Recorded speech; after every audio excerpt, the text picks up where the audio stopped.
Hi, everyone, and welcome to today's webinar, AI-Enabled R&D, Building Workflows and Pipelines with Agentic AI. I'm Liz, Senior Marketing Manager at Quantori, and I'll be the moderator of today's webinar. Please share in the comments if you can hear me okay. We have a chat section in the Zoom here. Next slide, please.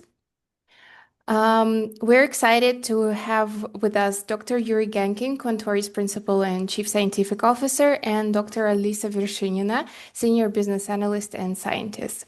Our agenda for today is the following. We will start with a quick introduction of Quantori. Then Yuriy will walk us through the pain points in pharma R&D. Alisa will introduce Agentic AI and share how it helps address these challenges.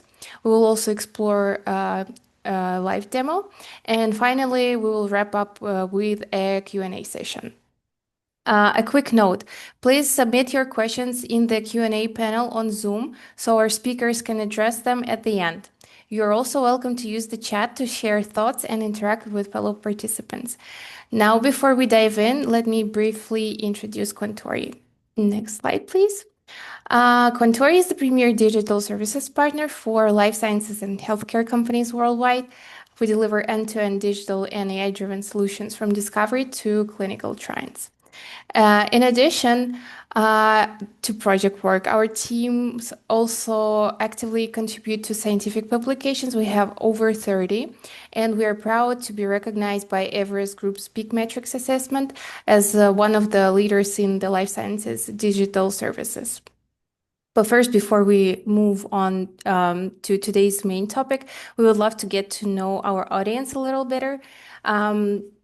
Let me share quickly a quiz that we have prepared for you. We have 4 short questions, and you should see the pop-up window now. Please take a moment to answer a couple of short questions. This will help us better understand you. Let me give you about 20 seconds to complete the quiz.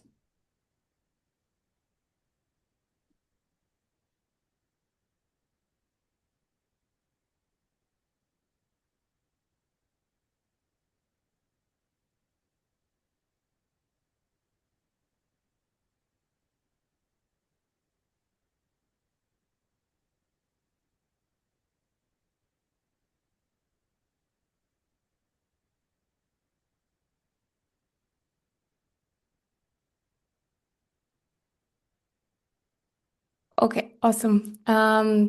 Thank you for answering the questions. Let's see what we have. So, okay, I see that most of the people heard about this webinar from email invitations, and mostly people are working in AI data science. Also, wow, we have most of the people joining from Northeast US. And people would like to learn more about agentic AI in science. Okay, that's great. So let's continue. Thank you for all of your answers. And now, without further ado, I'm delighted to pass the virtual microphone to our first speaker, Dr. Yuriy Gankin. Yuriy, the floor is yours. Thank you very much, Lisa. Hello and welcome, everyone. Thank you for joining us today. Agentic AI is often described as an orchestra. And in our life science healthcare domain, we think of the scientists as the conductors, bringing it all in harmony. Each agent musician in this picture, masters the instrument, but it's the conductor who brings the score to life. In this setup, we can think of the AI agents as specialized tools handling bioinformatics, data management, visualization, lab automation, and many other functions. And the scientists, conductors, using their expertise to set up the system and processes, set goals, steer the performance, and make sure the results are meaningful and safe. I would like to stress that agentic AI systems are not about replacing the human expert. It's about amplifying your power to innovate, explore, and push boundaries. Currently, AI systems primarily handle the repetitive tasks and do some heavy lifting. And all the processes and results need to be constantly checked and evaluated by the human experts.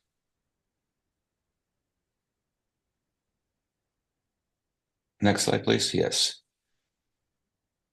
There are multiple AI systems available to the industry today.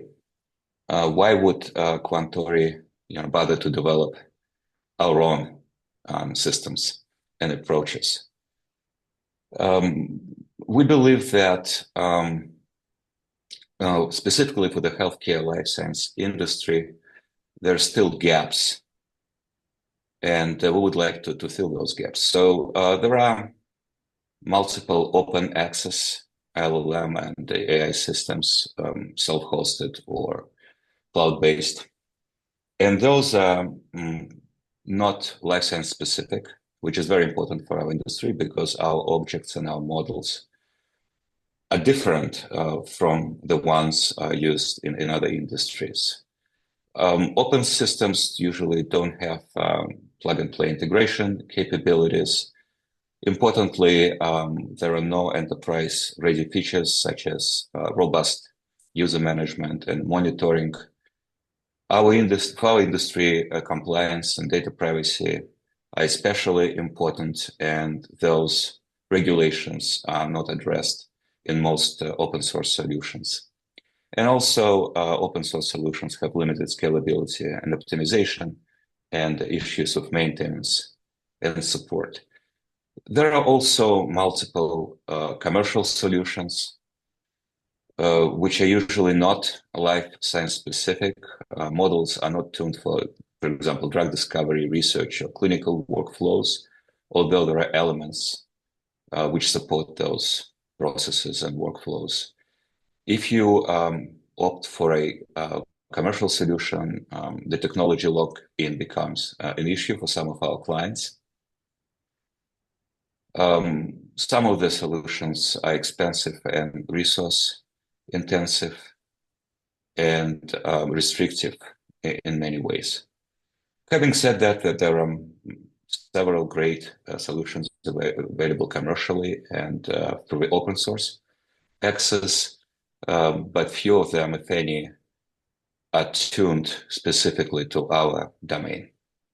Next slide, please.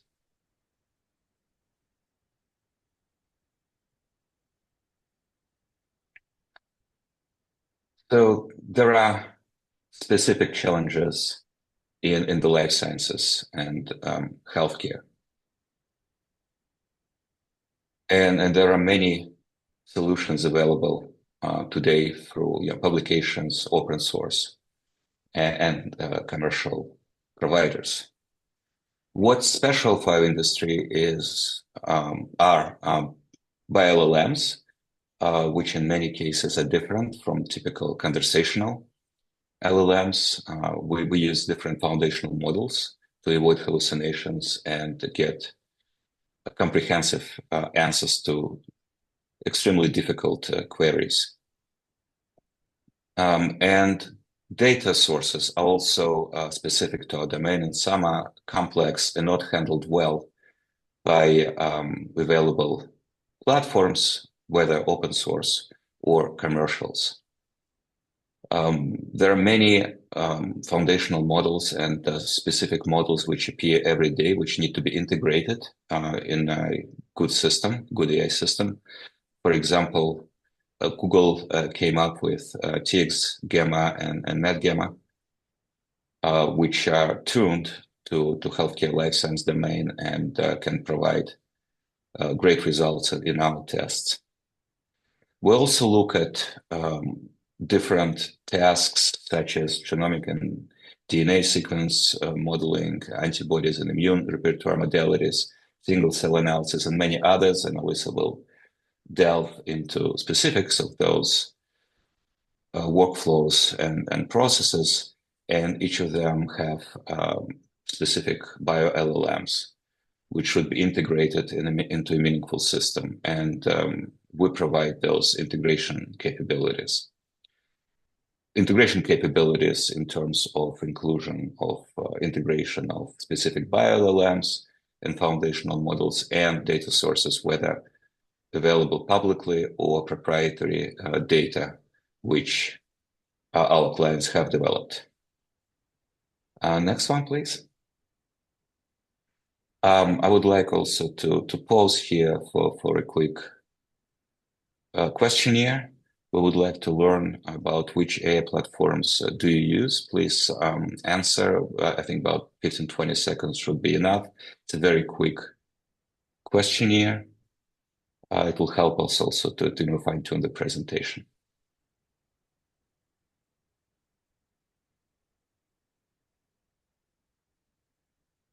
When we talk about proprietary platform, it's something which your organization has built internally.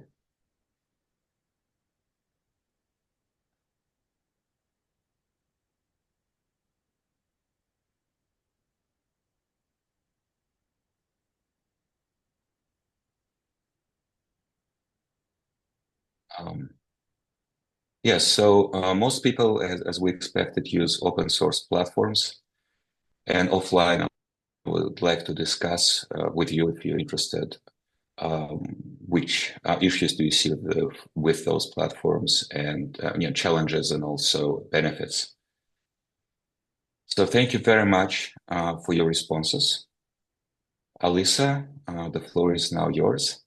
Please continue with the presentation. Thank you, Yuriy. So Yuriy mentioned some of those specific challenges in the R&D field, and Agentic AI appears as one of the solutions that is able to tackle those challenges. And I'm going to break down how the solution works and walk over the demonstration of our platform and its use for one of the cases. So what is Agentic AI actually? And Agentic AI and agents are autonomous units. And rather than just respond to prompts, agentic system and agents can actively plan and execute different tasks. And how they plan it and what exactly they execute, it's defined by you, by the user. So unlike, for example, a conversational LLM that uses memory for intelligent responses, those systems can remember and they can adapt to your case. For example, if you have some complex workflow, they can understand the context of that specific workflow and then learn based on what was going on in the workflow and provide feedback with the use. Another specific thing that also defines the multi-agentic system that is specifically useful, for example, for the world of R&D and for computational biology and bioinformatics, is that we can allow deep tool integration. For example, there is a variety of deterministic workflows such as scripts or programs, tools, specific analysis, whether custom or something that is published. So Agentic AI allows you to seamlessly integrate that. And it can, for example, connect with databases, whether those are internal or external. It can read through the computation that you might have within the enterprise or within the company or institution. And it can integrate computational pipelines as well. And another aspect, you may have heard that there is a issue of hallucinations, and conversational LLMs have a tendency to generate a response on the fly rather than actually connect with the database and retrieve something. So to fight hallucinations and to reduce impact of those hallucinations, you can build a multi-agentic system in a way that it's checking and validating its own outputs. And you can have still human in the loop. As Yuriy was saying, we cannot get rid of the person, right? So you still need to be there to validate and interact with it to make sure that the analysis goes according to the plan. And overall, this makes Agentic AI this customizable for domain solution for domain-specific goals, which is ideal for situations when you need to tailor something to your research needs. And at Quantori, we are developing a library of those different agents and multi-agentic systems. And the ultimate goal here is to cover the entirety of the R&D process, whether it's drug development, whether it's some kind of therapeutic development. We are focusing on building those systems that can start from the very beginning, for example, early startups or early ideation, hypothesis, then drug development, preclinical studies, PK/PD modeling, moving into clinical studies, help with the clinical studies, and driving drugs to the market. And I'm going to focus today on the drug repurposing case for the demo of the platform, but we really would like to invite you to be our partners in this development and in this effort. And another thing that I want to emphasize here is that those solutions, they really bring value to all stakeholders, such as end users. And ultimately, what we're demonstrating today, the end user would be a researcher or scientist, but it also brings value to the leadership and to collaborators, because we know that collaborators is an important stakeholder in any kind of R&D work, and that might be collaborator, your internal teams or academic teams, or someone from the outside externally. And that is for the life sciences applications. However, on top of life sciences applications, our clients are asking us to implement Agentic AI in business operations as well, because for leadership, return on investors, return on investments, I want to say, ROI is more visible and usually faster for business areas than if we compare it to, for example, a drug development cycle. So drug development might take, quite some time. And if we talk about business operations, here is how we can bring this return on investment fast.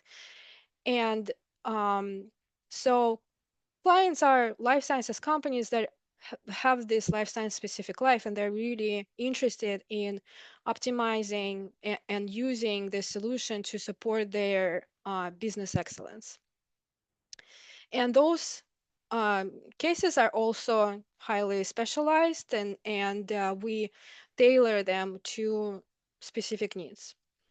So please stay tuned for more seminars. Today we'll be focusing on the science, but in the future we will be doing more talks and more development in the business area as well.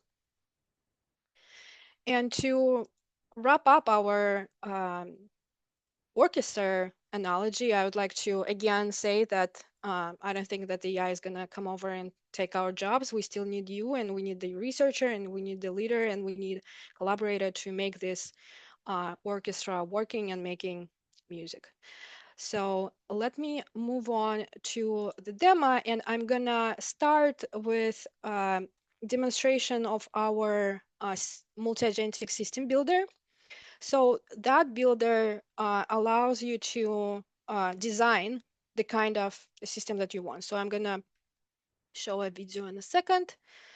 What you see here on the screen is our system builder interface, and I'm gonna move into the creating of the multi-agent. So what you see here in the area, let me just load the example. Let me pause for a second. So what you see here is an interactive space. On the left-hand side, you have the controls, and the main area is the space where you drag and drop elements of the system. So those elements are, first of all, the agents themselves. So you conceptualize them in a way that you desire. And there are tools that I will be showing how to connect those. And there are elements such as human in the loop that can also be added here. And each of those units can be modified, edited at any point. It can be saved and retrieved and worked with. And on the left-hand side, there are different controls, and we have different libraries of those controls depending on what you need. For example, we do have Google's controls here that allow implementation on the Google Cloud. And there's a menu on the left-hand side to load and interact with agents that already have been created. Now, what you see here on the right side is the window where we specify what the agent is doing, and the same for the tool. Here's an example. The tool in this case is just some Python code calling for something as an example. And this editor allows you to do some coding even within the system itself. It doesn't have to be Python. It can be anything. As I said in the presentation, it can be an API call. It can be call for a database, picture generation, and I will demonstrate more in depth on the drug repurposing case how this looks like in real life. So you can interact with those areas as well. You can save, you can name them in whatever way you want. And adding a tool is as easy as just drag and drop. You add an element and then move on into specification of that element. And this is just a demonstration of different aspects of the menu available. And just an example, there are different kinds of system. This is the system that I'm going to be showing you for the demo on the next slide. So this is the drug repurposing. What we have here are a few elements. Let me first explain what they are. So the drug repurposing, the main agent here, this is called an orchestrator. So this orchestrator interacts with the rest of the system and tells who is doing what and when. And for the drug repurposing case, what I want to do is I want to get some information about the drug targets. This is one arm. Some information about the drugs themselves. It's another arm. And I want to quantify drug target interaction. This is another arm. And in addition to that, there is PubMed search on top of this, so that when I work with the system, I can get literature information, get validation for the results that I'm getting, or help me with formulating any hypothesis or any thoughts. So this is more in-depth view of the orchestrator. Orchestrator has native language instructions, and those are just written by me, typing in a computer, nothing complicated. Now, and instructions, they depend on what kind of thing you want to do. So here, for example, for the target discovery agent, I want this agent to, first of all, give me some targets that might be available for drug repurposing. And for that purpose, we have implemented TXGemma chat. We mentioned that Google created this model as a therapeutic therapeutic model, and we're connecting with it, asking it questions relevant to the targets. Then once I have the targets, I want to know more information about them. And as an example, I wanted to get amino acid sequence and do different things with this amino acid sequence. I want to do that specifically from UniProt. UniProt is a publicly available database. So we call the database. There is some code on the right-hand side, how we do it. And we call the database to retrieve information about the target and to retrieve amino acid sequences. And so this is the Google's model. This is connection through the API, and AA feature is just a Python script. And the target discovery agent works with those three to juggle the result and provide feedback and do specific parts of the analysis that I specified in the orchestrator. Now, for the drug discovery part, there might be many drugs available for a particular target, so that process may take a while. So this task is parallelized, and there is an aspect of a parallel. And in the parallel, we are connecting with the Campbell, that is a public drug database. So some UI in here. I didn't actually. So for the third arm, this is a drug target interaction arm. Here we are implementing TXGemma Predict. It's a subversion of TXGemma that is actually calculating interaction between a drug and a target. So I'm going to be not only retrieving information from the internet and doing something with it, I'm also going to be actually performing analysis of interaction of the molecules and getting results from that analysis. Now, what if I want to add something else in here? For example, I want to not only know about drug target interaction, but I also want to know how this drug might affect expression profile of cells where it's acting. So there is a new model that appears called the cell to sequence. And I'm just providing an example here that I want to have another agent that will be focusing on genetic analysis. And for that genetic analysis, I'm going to be using cell to sequence model. For now, I'm not actually going to be implementing it. I'm just running through the steps of setting up the model and preparing the agent for work. And this just initial steps of creating the arm of the workflow. So I'm providing instructions in natural language. I'm saying that I would like to use this AI tool called cell to sequence, and it's going to do some specific thing. It's going to retrieve some genetic data and provide me with the insights.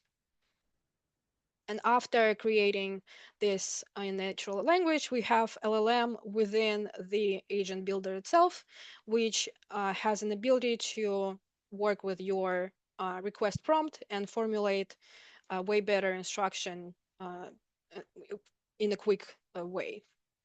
So here I just asked that LLM with the magical button to generate instruction that is reliable rather than just one sentences that I provided. And then you definitely can modify it and tailor it. So some UI, and I think that would be, oh yes, and after I created the agent, I definitely want to just have my tool connected with the agent, and the tool will be actually running cell to sequence model. And for right now, it's just a placeholder. And even for Python or for coding in general purposes, if I don't have time right now to write any function, I can ask the LLM to help me with that as well. So I can place some meaningful placeholder for future implementation. Here we go. Some description I will do later. And that's it. Then after creating this, I can create an agent. After I click this button, it creates on the back end. The system becomes active, and I now can call it from our multi-agent interface. Now, moving on to the interface and how it actually works after we created it for the actual drug repurposing case. So here, what you see is the same system that I showed at the beginning. where I selected the agent that I wanted to interact with. This is going to be my drug repurposing one. Definitely, if you have people who would be interested in using, for example, the system who are not from your group, they can, interact with it in natural language and ask what it can do and what it's doing specifically. And I'm gonna ask some questions here, and I'm gonna start with, as an example, target list for colon cancer. Colon cancer is one of those diseases that is very prevalent right now, and there's a lot of drugs being developed for treating colon cancer. But I want to know, is there any compounds developed for colon cancer that might be approved for other non-cancer indicators?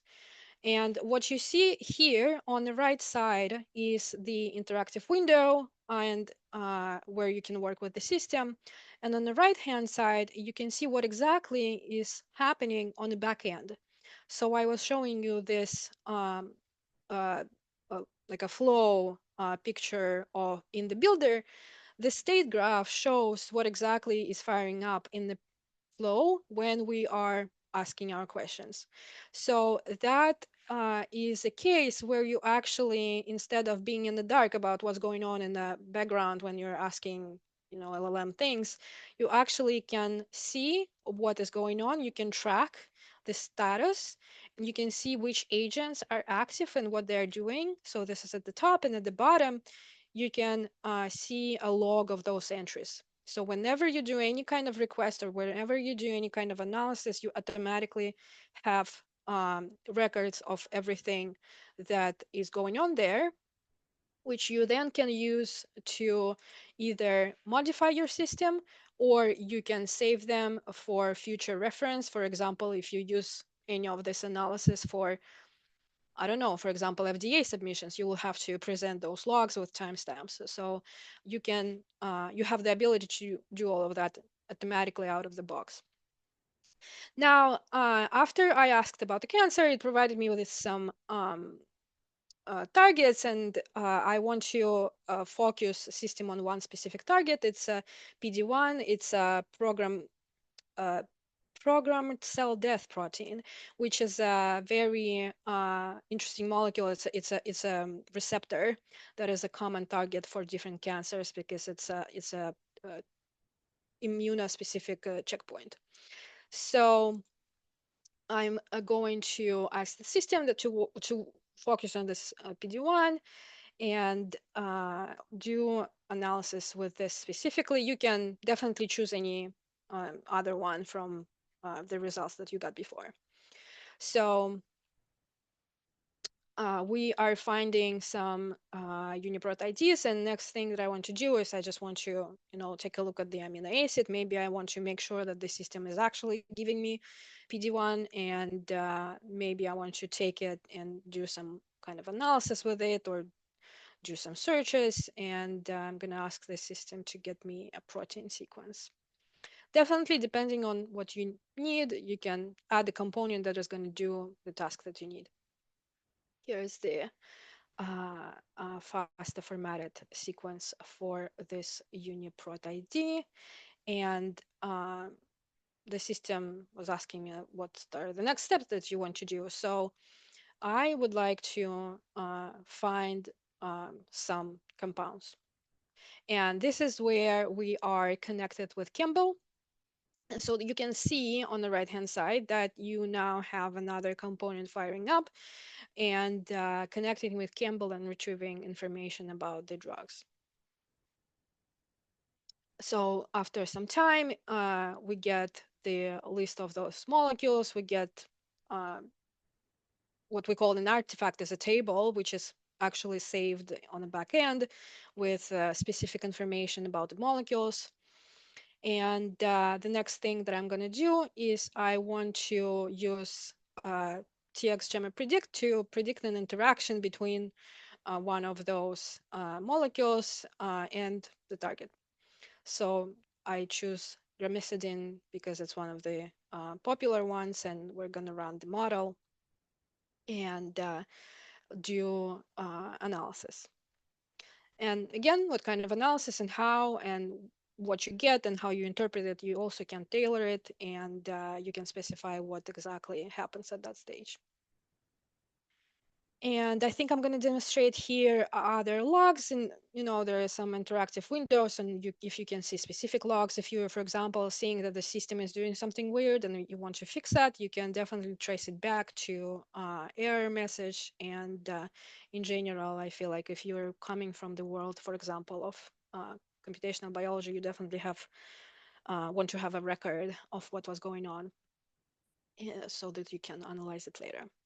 So that's it for the demo of the system. I would like to emphasize here that we're still working on it, and we are improving it. So as we said, we are inviting you as partners in this process.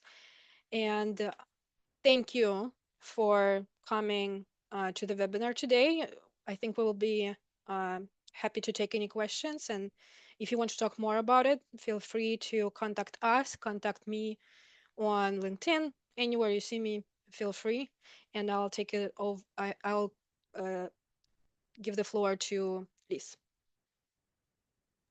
Thank you, Alisa. I think Yuri also wanted to add something at the end. Yes, Yuri, please add. Yeah, thank you, Alisa. Yeah, thanks a lot again for joining us today. As Alisa said, we're looking for partners, and we already have several large and smaller organizations who work with startups, scale-ups, global pharma, and non-for-profit institutions. And if you would like to become our beta client or a partner, have ideas or feedback, we'd be welcoming all those. So please reach out to Alisa or to me, Elizaveta. Please show our contact information in chat or through other means. So please reach out to us, and now I'll be happy to answer your questions. So we have a couple of questions already. The first one was from Steven from IT. The question is the following. All these examples appear to be pre-trial development. Might there be an opportunity to also use AI to accelerate clinical trials by predicting potential effects? Absolutely. No, great question. So we have also use cases where we're working with our clients. Some of those are proprietary on several aspects of the clinical trial management. We've developed models and a system for patient certification for clinical trial management for clinical trials for a mid-size pharma company. We're also working with a global pharma. The project is in its initial states where the goal is to predict the results for clinical trial and optimize several stages of the clinical trial. Primarily optimize the clinical trial centers based on previous performance and an indication and the type of a clinical trial, but also there are many translational tasks. How could we predict preclinical results? How we translate preclinical results to clinical outcomes? I know we've been working on this task as an industry for decades. There is a hypothesis that AI might improve our predictions, but we need to prove that. I'm not confident that we could get some positive results in the very near future, but working on that. And also, so not just clinical, but also commercial aspects, also under development through partnerships right now. Thank you, Yuri. We have more questions. So we have a question from Amir. Hi, thank you for presentation. The question I have is if you develop or customize an AI platform for a client, Will the resulting solution be owned as the client's intellectual property and delivered under the client's or Quantori brand? Actually, great question. I wanted to focus on the scientific aspects today, but the commercial aspects are always important, for a company such as Quantori.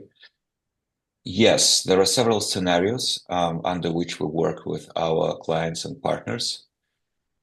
Several earlier stage companies have approached us and asked us to develop or actually customize our AI platform under their brand.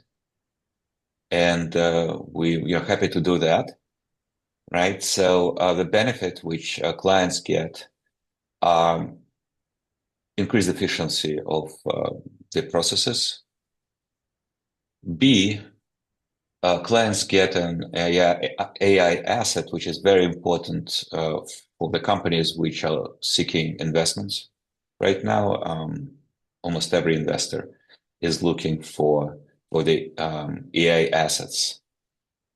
And we help our clients to develop those AI assets, and they brand it under their logos. Some clients agree to mention, powered by Quantori, but we don't insist on that. Our goal is to improve the industry and help our clients to raise money. And then the third reason is increasing valuations for the clients which look for maybe exits or for additional investments. So improved efficiency, improved chances to raise the funds, and increased valuation are primary reasons for our clients to adopt our platform. We're also open to other scenarios, and we work with some other clients under different scenarios where they implement Quantori's technology under Quantori's brand, or just implement parts of our platform or certain technological tools into their own proprietary platform. So we're very flexible. We're a services organization, and we'll work with you to help you to achieve your specific objectives. Thank you, Yuri. We have many, many more questions. So the next question is for Alisa. Great presentation. Thank you. I have a question. The AI industry currently appears to be in a bubble, and there is even talk within the field that valuations of AI companies may soon decline. Given this trend, why should we be interested in adopting or investing in an AI platform now? Good question. Thank you so much for that. It's very good timing to give this presentation, because just a couple of days in the news, there were some talks about how AI bubble is going to burst and companies are going to collapse. It's all going to be terrible.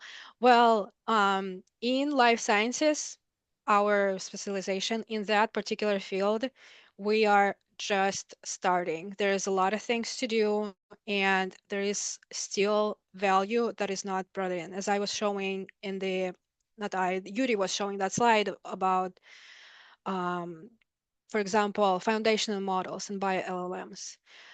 These are being published like one model a day. Every single day, it's very hot topic. So there is a need for those models. There is opportunity to use them. We have booming technologies, such as, for example, single cell sequencing, um, multiomics. Those directions are growing. They're never not gonna disappear tomorrow. So, and we are happy to keep working in that direction to help solve fragmentation of data and help solve siling of this data. So definitely, I do not see any bubbles here. So, but thank you for the question. It's a good question. Yeah, if I may, I would like to add that when we read those spooky stories in the media, those are primarily about AI technology companies which are overvalued according to the analysts, right? So we're talking about multi-billion-dollar operations which raised billions of dollars and may have a market cap of 100 billions.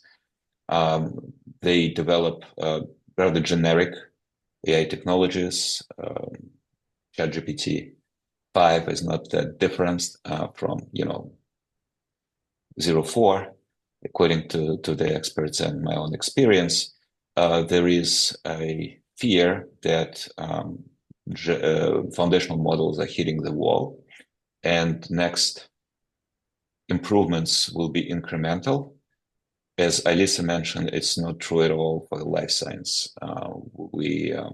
We're in the beginning of the process, and our companies in our domain are evaluated based on the drugs we developed and efficiency with which we predicted to develop and release those drugs.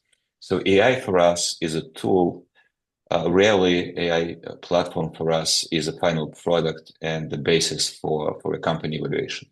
So it's a necessary component in today's drug discovery, drug development, or drug commercialization work, but it's not the primary component, unlike general AI industry, when the company is just evaluated based on only on the AI tool quality, efficiency, and availability. Yeah, thank you. That's a great question. Yeah. Thank you. Just a friendly reminder for our attendees, please place your questions in the Q&A section, because I see a couple of questions in the chat that it's only visible to us, but please feel free to ask your questions in the Q&A section. The next question we have is from Mila. Is your solution available under GCP? Which clouds are supported? Yes, Google is our great partner. We're proud and humbled by the fact that Google has chosen Quantori as their primary partner in the life science healthcare domain. But we also support Amazon and Microsoft and other hyperscalers, including Nebius and smaller providers. We're technologically agnostic, and our solutions can be implemented under most clouds and also on-prem. And we're happy to work with you to integrate our platform or elements of our platform in your own environment, whatever it might be. Thank you. We have one more question from Stephen from IT. Could this implement chain of thought examination to support explainability?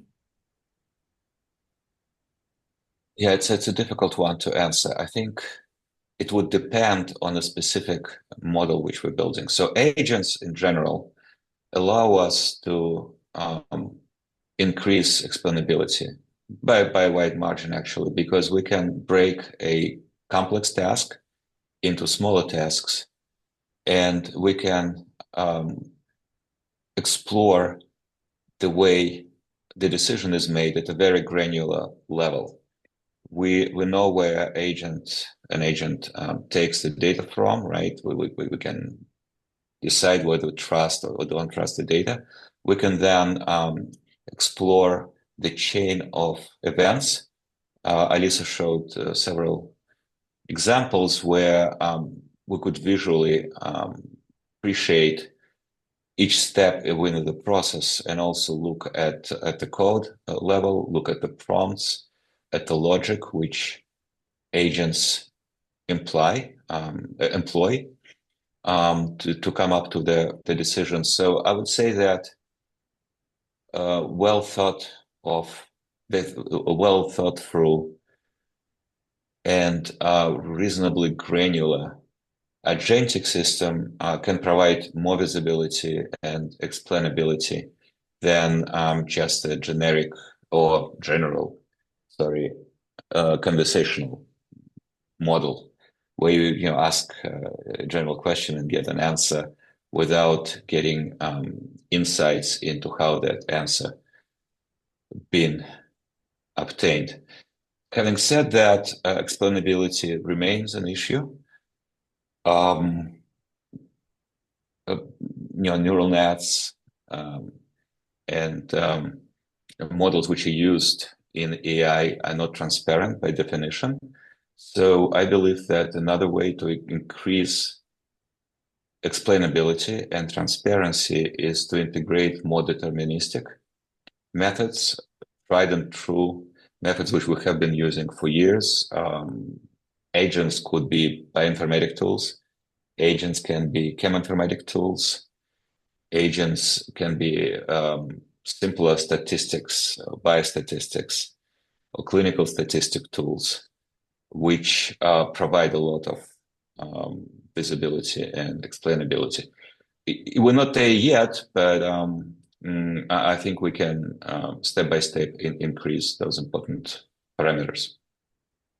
Can I also add something? I was thinking of talking about this, but forgot when I was showing the presentation. For explainability, I think to implement multi-agentic, to implement any AI system within your group or within your enterprise, you need to build trust so that people trust the system that they use, because there is an issue of people not being friendly to whatever AI solutions are out there. So the way the platform is built in a way so that it's very easy to build this trust, because you can track what's going on and you are not facing a black box of something on the back end. And yeah, just something I thought that can be very relevant for if you have users of different backgrounds and approaching the use of AI differently in their work. Thank you, Alisa. So next question is from anonymous attendee. Definitely you created those agents on the top of some semantically organized knowledge graphs in the form of ontology taxonomy. What ontologies did you use? Like, sorry if I mispronounce it, SNOMED? Or maybe you develop your own proprietary ontology? That's a good question. So for the one that I was showing, we did not use knowledge graphs for building of the system, but we do have an ability, capacity to do that, to add those. And I think we can use pretty much anything. We're not limited. As a matter of fact, we're now building a pilot using a very sophisticated knowledge graph database built by one of our partners. I can't discuss it in any detail right now, but I hope that in the near future we'll be able to demo it together with our partner. As to ontologies, also it's a great question. Yes, multiple ontologies are used across the industry, and clients ask us to customize or prune the existing ontologies or develop specific ontologies based on their own data and control vocabularies and taxonomies which they might have. Quantori is a services organization, right? So we work on large projects with our global clients, and the problem of our global customers is that, as you well know, the data are siloed, and some of those global companies grew through acquisitions. They have multiple departments, and we've been talking about the unification, federation, integration of data for several decades now, and yet the problem persists. So I think AI, especially agentic AI, will play a big role in standardization of data, in developing common ontologies, taxonomies, control vocabularies, and we have several sizable projects which are going on right now where we use multiple tools to integrate or federate data for our clients from sources which are built on very different dictionaries and ontologies and not very compatible. Another project which we're working on is aimed at harmonizing preclinical data, which has different ontologies from clinical data, and it's a very exciting project. We've done it in the past, and we're doing it for one of our global clients. Again, great question. Garbage in, garbage out. If we don't define our objects, and we call different genes the same name or same genes different names, we're not going to get far. But a lot of progress has been made in this field. And there are some new, I think there are some publications that are coming out for that particular purpose as well. So we are aware of those too. One of the cases, data cleansing and data harmonization, by the way, which we have in our platform, which we will need to develop further. But that's a request which comes in, probably most frequent one. Yeah. Thank you. We only have 4 minutes left and 2 questions, so let's maybe keep it quick. We have a question from Sam. What are the key challenges that your clients are facing which prevent them from implementing your tools, or at very least makes it difficult? Yes, very quick answer. Several categories of challenges. Number one, especially for bigger clients, there is no good understanding in some cases about regulations and rules related to AI usage. Some of our clients don't want to use AI because they worry about security, safety, copyrights, code sharing, PHI data, and all those things. So regulations are fluid, and clients are very worried about implications. And some clients have very strict regulations and internal rules regarding use of AI, which limits scientists' capabilities to do that. And we address those challenges by creating secure environments and working with IT departments and chief security officers of the organization, showing them that our solutions are safe. The other problem which companies face, and we have a client we're working with right now, is that they're not allowed and they don't want to implement open source solutions because of risks and issues and not being enterprise ready. So they implement commercial solutions and then they face an issue. For example, OpenAI doesn't use Anthropic models and Anthropic doesn't allow to use OpenAI's models, and there are many issues in the field, and clients feel restricted in many ways, and then they abandon using AI or limit the use. And the third is, of course, trust and issues with hallucinations of the general models. A lot of our clients tell us that they don't believe in applying general models, conversational models into to comprehensive scientific questions, because what they get is some superficial overview of the published data, but the goal of scientists, of course, to create new knowledge. And they are very skeptical about the abilities of current general models to generate new knowledge. And they see a lot of mistakes. Even I can see a lot of mistakes if I ask simple questions. But it's a great educational tool. So those three problems, I think, are most important right now. And of course, let me add one. Scientists like to do science.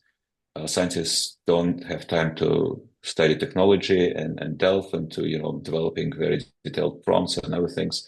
That's another limitation which we're trying to overcome. Sorry, it was longer than I expected. My answer. Speak too much. Yeah. Thank And you. the last So question? 1 minute left, and the last question from Isaac. What advantages does Quantori's Agentic AI bring to non-scientific business functions compared to traditional solutions? Yes, there are many solutions aimed at improving business operations. Our industry, healthcare life science industry, has a lot of specific features and characteristics which need to be addressed. As an example, PHA data, patient data has to be handled in a way different than retail data might be. So our objects are still different, even in the non-scientific field. Our processes are different and specific, and our agentic solutions address those specific challenges which our industry has in various supply chain, procurement, handling, patient data handling, and other commercial aspects. So we still believe we're better because our industry is unique. Thank you. We don't have any more questions. So I would like to thank everyone for joining our webinar today. Of course, the recording will be available together with the PDF version of the presentation, and I think it will be a bit expanded so everyone could study it, learn it. We will send this to everyone who registered and signed up for this webinar, as well as publishing it to our website and social media. So happy to have everyone here. Thank you so much for joining, and stay tuned for our next upcoming webinars. Thank you very much. Look forward to hearing from you. Thank you, everybody. Bye-bye. Bye-bye.